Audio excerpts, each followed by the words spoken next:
My name is Phil Brock, ex-race driver, stunt coordinator, and I'm just organising this new thing I've just sort of come to do, which is called the Weekend at Brocky's here in Charlton, which is basically, I guess, a history about myself and my brother Peter and our growing up period and our involvement in cars over many, many years. I moved up here about 2 years ago, and I never thought I'd live in a country town before, but since I've been here I really enjoy it, and I just like the different atmosphere than what you get in big cities nowadays, which I find is so regulating and controlling nowadays, it drives me nuts. So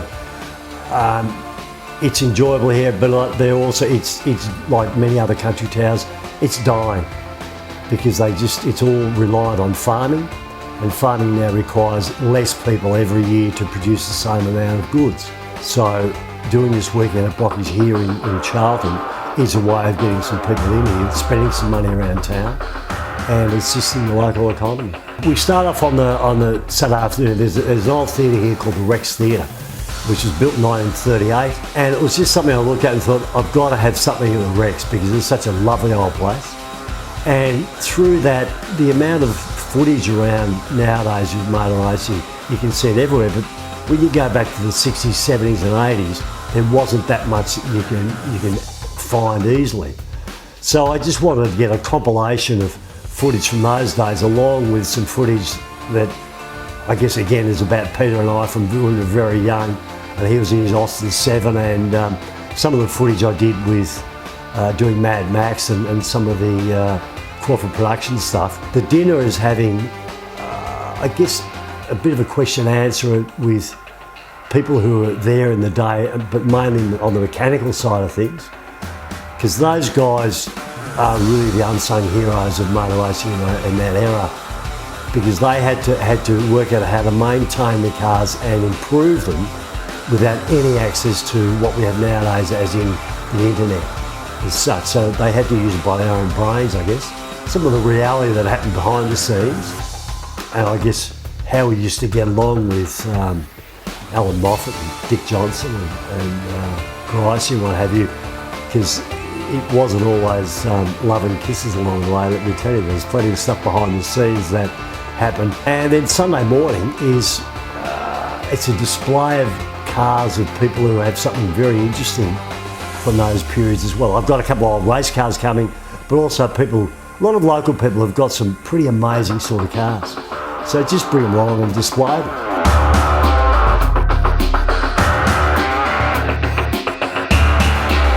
Well, Mad Max was I guess when I look back at what I remember actually doing it was just going, oh, I've got a job doing some fast driving in this movie that I didn't know a lot about. One of the things that I found was lacking in some of the stuff I'd seen, where it was obvious that the cars weren't at high speed. Well, if you're doing high speed stuff and knowing the script of Mad Max, you got to do this flat out. And we did that, and it was still the hardest job I ever did in the various shots we did there, because it was so fast and you couldn't really make too many mistakes. It was interesting. There was four brothers, and I was the youngest of the four. And in those days, the youngest of four got sort of you weren't put on a pedestal by any means. Pete had an interesting car from quite young, and we were very fortunate. Our grandparents had a farm of about 200 acres, not far from where we were in Hurstbridge, and Pete got an old Austin 7, well, Dad got it for him, and he cut the body off and what have you, and started driving around the paddocks when he was probably about 11 or 12 then. And the other brothers, not so much Neil, the eldest brother, he was never that interested, but Lou and I we'd sit on the car as well and go for a drive with Pete, what have you, around the paddocks and what have you. And I also learnt there in I think it was a 1936 DeSoto, which weighed about 4 tonne or something, when I was probably around about 12 or 13 as well. And we learnt skills there that, of course, stay with you for the rest of your life.